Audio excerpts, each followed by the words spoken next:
이사야 1장부터 12장까지는 남유다 사람들을 향한 예언의 말씀입니다. 남유다 백성들이 어떤 죄를 저질렀는지, 하나님과 남유다 백성들은 어떤 관계인지, 그리고 이 죄에 빠진 이들에게 어떤 심판이 일어나는지에 대해서 말을 해주고 있죠. 남유다 사람들을 공격하는 아람과 북이스라엘이 어떻게 멸망을 당할지, 그리고 아수르를 의지했던 남유다 백성도 어떤 고난을 당할지에 대해서 말해주고 있어요. 무엇보다 이 땅에 구원자로 오실 예수님에 대해서 남유다 백성들에게 이야기해주고 있죠. 앞으로 오실 예수님은 거룩한 씨, 그루터기와 같은 모습으로 오실 것이고, 남자를 알지 못하는 여인에게서 태어날 것이고, 하나님의 백성들과 영원히 함께하는 자, 곧 임마누엘로 오신다. 9장에 가보면 그는 전능하신 하나님, 용존하신 아버지, 평강의 왕으로 오실 것이다. 이제 이렇게 알려주고 있어요. 그러니까 이 예수님을 통해서 이제 10장, 11장 내용을 보면 어떻게 하나님 나라, 그 왕국이 회복이 되어지는지, 그것까지 이제 다윗의 왕조가 어떻게 완전하게 회복이 되어지는지를 알려주고 있어요. 남유다 사람들을 향한 이 예언의 말씀, 12장을 보면 이 모든 일을 행하시는 하나님께 감사의 노래를 하는 그런 장이라고 할 수 있어요. 그러니까 이제 남유다 땅을 예언한 어떤 마지막 결론과 같지만 그 결론은 하나님을 노래하고 하나님께 감사하고 있다는 거죠. 12장 1절과 2절을 보면 그날에 내가 말하기를 여호와여 주께서 전에는 내게 노하하셨사오나 이제는 주의 진노가 돌아섰고 또 주께서 나를 아니하시오니 내가 주께 감사하겠나이다 할 것이니라. 2절 보라 하나님은 나의 구원이시라 내가 신뢰하고 두려움이 없으리니 주 여호와는 나의 힘이시며 나의 노래이시며 나의 구원이심이라. 누구의 고백인가요? 이사야의 고백이에요. 이사야가 하나님의 구원을 보고 노래한 고백이죠. 그러니까 1절에 보면 전에는 그리고 이제는 이라는 시제를 쓰고 있어요. 성경에 보면 이런 시제들이 많이 있어요. 특별히 뭐 바울과 같은 서신을 보면 전에는 우리는 어떤 사람이었는데 이제는 우리가 어떤 사람이 됐다. 이런 고백이 좀 많이 있죠. 근데 이사야가 그렇게 이야기하고 있죠. 전에는 주님이 내게 노하셨사오나 이제는 주의 진노가 돌아섰다. 그리고 주님이 나를 아니하신다. 그래서 내가 감사하나이다 라고 고백을 하고 있어요. 그러니까 전에는 하나님과 하나님의 진노를 받는 관계. 왜 그런 관계였던 거죠? 죄가 하나님의 진노를 사게 했잖아요. 죄가 하나님과 우리의 사이를, 인간의 사이를 멀리하고 말았어요. 그러니까 이 이사야는 6장에서 그걸 경험했죠. 자기의 죄가 얼마나 큰지를 알고 경험하게 되면서 내가 정말 입술이 부정한 사람 중에 거한 사람입니다. 나는 입술이 부정한 사람입니다. 하루다 망하게 되었습니다. 라고 이제 고백을 하잖아요. 그런데 주님이 만나고 나서 주님이 찾아오시고 그의 입술에 제단 숯불을 대고 나서 그는 하나님과 어떤 사람이 됐어요? 가까워진 사람이 되었다는 거예요. 주의 진노가 돌아섰어요. 그리고 어떤 관계가 되었습니까? 주님이 나를 아니하신다. 그러니까 전에는 하나님이 무서운 분이었는데 이제는 어떤 분이에요? 하나님과 친밀한 분이 된 거예요. 전에는 하나님이 심판주였는데 이제는 나에게 구원자가 된 거예요. 전에는 하나님과 너무 멀리 있었는데 이제는 하나님과 너무 가까이 있는 존재가 된 거예요. 그러니까 뭐가 나오는 거예요? 노래가 나오는 거예요.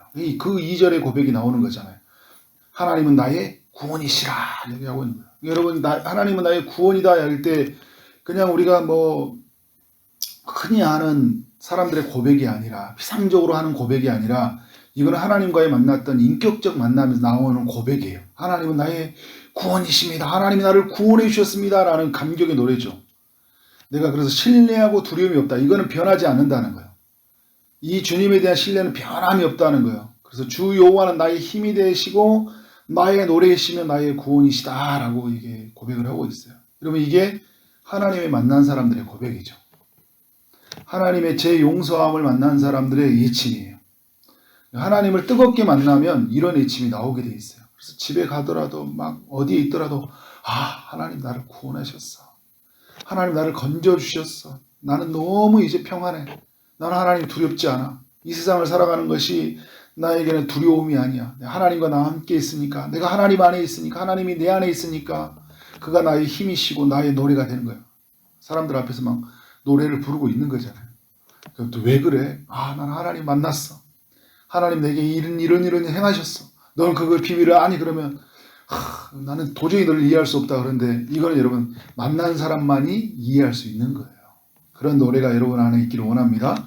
3절과 6절은 어떤 고백이냐면 이스라엘 그리고 남유다 사람들 모두가 함께하는 우리의 고백이에요. 우리의 고백은 어떤 고백이에요? 3절에 보니까 하나님의 백성들 안에서 어떤 일이 일어나는지를 말하고 있죠. 그러므로 너희가 기쁨으로 구원의 우물들에서 물을 기르리로다. 구원의 우물들이라는 표현을 쓰고 있죠. 전에는 여러분 물이 없었어요. 물이 없어서 목말랐잖아요. 사마리아 여인처럼 물이 없는 건 아니었죠. 그런데 그 물은 목마른 물이었어요. 그런데 주님을 만나고 나서 진짜 목마르지 않는 생수를 경험하게 된 거잖아요. 구원의 우물을 발견하게 된 거예요. 그 구원의 우물을 기르는 일이 일어나게 된 거예요. 그러니까 주님을 만나는 순간 주님은 구원자가 되어주신가. 그 구원자가 되시는 주님이 주시는 물을 먹다 보니까 어떻게 된 거예요? 목마르지 않는 거예요. 그러니까 이제 우리의 예침을 하고 있는 거예요. 너희가 기쁨으로 구원의 우물들에서 물을 기르려다. 그러니까 지금 이사야는 오늘 12장의 이야기의 쭉 흐름의 내용을 보면요. 어디에서 이 말씀을 정리하고 있냐면 주님이 오시는 날을 보고 이야기를 하고 있는 거예요. 주님을 만나는 날. 그러니까 이사야 선지자는 먼 훗날 이제 그리스도가 오셔서 구원의 물을 주시는 완전한 회복을 주실 것을 바라보면서 이 노래를 부르고 있는 거예요. 그러니까 여러분 우리가 신앙이라는 거잖아요. 주님이 재림하시는 그날이 장차 임하실 날이거든요. 그러니까 그 장차 임하는 그날을 오늘로 가지고 와서 사는 거 굉장히 중요한 거예요.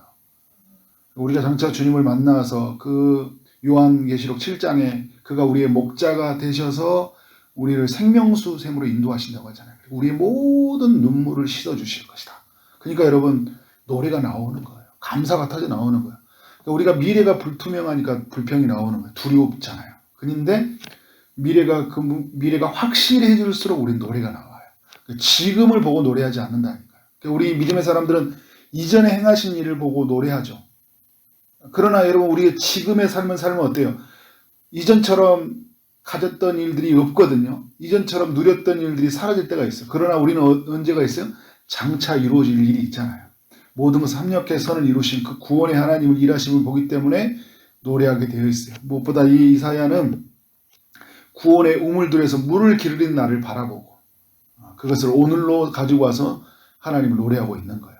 그러면 4절부터 6절에 이제 하나님의 백성들이 무엇을 해야 되는지, 우리는 어떤 고백을 하며 살아야 될지를 알려주고 있죠. 그날에는, 그죠? 그 구원의 날에는 너희가 말하기를 여호와께 감사하라. 하나님께 감사하라는 거예요. 오늘로 가지고 와서 감사하는 거예요. 그의 이름을 부르라는 거예요. 그의 행하심을 만국 중에 선포하며 그의 이름이 높다 하라 이야기하고 있어요. 이제 내가 하나님을 불러야 되면서 모든 사람이 하나님을 찾도록 그 하나님을 높이라는 거예요. 그리고 5절에 보니까 여호와를 찬송할 것은 극히 아름다운 일을 하셨음이니 이를 온 땅에 알게 할지어다. 하나님이 어떤 일을 행하셨다고요? 아름다운 일을 행하셨다. 하나님의 그 아름다운 일이란 뭘까요? 구원의 일이죠. 하나님 죄에 빠진 사람을 구원하는 것보다 아름다운 일이 어디 있어요? 죄 심판받는 그것을 해결하시기 위해서 하나님의 아들을 보내셔서 죽게 하시는 일보다 더 아름다운 일이 어디 있어요? 하나님에게는 큰 슬픔의 날이에요. 큰 슬픔의 일이 아들을 죽이셨습니다. 그러나 인류에게는 우리에게는 아름다운 일이 된 거예요. 그 아름다운 일을 하셨으니 온 땅에 알게 할지어다. 하나님이 그 아들을 죽이심으로 우리를 살리셨던 이 일을 모든 사람에게 알게 하라는 거예요. 그래서 시온의 주민아 소리 높여 부르라. 이스라엘의 거룩하신 이가 너희 중에 크심이라 할 것이니라. 그래서 우리에게 있는 소리를 높여서 그 거룩하신 하나님이 우리 가운데 얼마나 큰지, 얼마나 부요한지, 얼마나 영광스러운지를 알게 하라는 거예요. 그렇게 살아가는 여러분 되어지길 원합니다. 여러분 오늘 이 이사야는 자기 자신이 노래하고 있고 모두를 향해서 함께 노래를 하라고 외치고 있습니다. 누가 노래를 합니까? 누가 감사합니까? 주님이 행하신 일을 본 사람들이에요. 어떤 일을 행하셨습니까? 주님이 구원의 일을 행하셨다는 거예요. 이 하나님을 만나게 되면 노래가 나와요. 이 하나님을 만나게 되면 감사가 됩니다. 여러분, 이번 주에 어떤 주일이죠? 주일날 맥주 감사주일이죠. 지난 상반기 동안 하나님이 행하셨던 일들을 생각해 보면 하나님이 주어가 되면요, 노래가 나오게 돼 있어요. 하나님이 이 모든 일을 하셨지. 하나님이 동사가 되어도 노래가 나와요. 무엇을 하신 것이니까. 그리고 하나님이 목적어가 되어도 어떻게 해요? 노래가 나오시죠. 이 모든 일을 행하시도록 주님이 하셨잖아요. 그러니까 여러분, 오늘 말씀해 보면 그렇게 주님이 주어가 되시고 목적어가 되시고 동사가 된 일들을 순간순간마다 우리에게 알려주시고 있는 것이잖아요. 그러니까 이런 하나님을 만나게 되면 모든 게 감사가 돼요. 모든 것이 은혜예요. 모든 것이 노래가 돼요. 이 하나님을 만나지 못하면 두려워. 이 하나님을 만나지 못하면 불평이 나와요. 이 하나님을 만나지 못하면 정말 푸념과 또 후회와 번뇌와 고민으로 살게 돼요. 저는 오늘 이 말씀을 통해서 이번 한 주가 하나님 우리 가운데 어떤 일을 행하셨는지, 어떤 일을 이루셨는지 그 구원의 하나님을 노래하고 장차 이루실 것을 오늘로 가지고 와서 정말 하나님을 온전히 찬송하는 그 한 주가 되어지기를 주님의 이름으로 축원합니다. 아멘. 기도하도록 하겠습니다. 하나님 아버지, 이사야 12장을 통하여 우리 모두에게 교훈하여 주시니 감사합니다. 하나님이 행하셨던 일, 구원의 일을 바라보는 이 이사야가 하나님을 노래했듯이 장차 이루어질 일을 오늘로 가지고 와서 그 하나님 앞에 감사의 고백을 했듯이 오늘 우리 성도들의 삶 안에서 이러한 노래와 이러한 감사가 흘러나오는 오늘 하루, 이번 한 주가 될 수 있도록 인도하여 주옵소서. 이 하나님을 노래할 뿐만 아니라 다른 모든 사람들에게 하나님을 알리는 그런 구원의 통로로 우리 모두를 사용하여 주옵소서. 하나님이 행하셨던 일, 그 모든 일이 우리의 감사의 조건이 되게 하시고, 그래서 하나님 이번 한 주가 정말 감사로 찬양하며 감사로 예배하며 나갈 수 있도록 우리 모두를 온전히 붙들어 주실 줄 믿습니다. 하나님, 오늘도 주의 응답을 기다리는 이들이 있사오니 주님이 찾아가셔서 일하시되 주의 치유의 손으로 만져주시고 일하여 오실 줄 믿습니다. 아픔 중에 있는 이들을 주님이 건져 주옵소서, 고쳐 주옵소서. 사람이 할 수 없는 일을 하나님이 행하시옵소서. 주님, 오늘도 취업을 준비하고 결혼을 준비하고 임신을 준비하는 이들이 있습니다. 주님이 찾아가셔서 응답하여 주옵소서. 주의 응답하심을 기다리는 이들이 싸우니 주님 때 주님 방법으로 주님이 응답하여 주옵소서. 오늘도 하루를 허락하신 하나님 너무나 감사하고 주어진 일 최선을 다해 일하게 하시고 만나는 모든 사람들에게 주님의 사랑을 흘려보낼 수 있도록 우리를 붙들어 주옵소서. 예수 그리스도의 이름으로 기도를 쌓옵나이다. 아멘.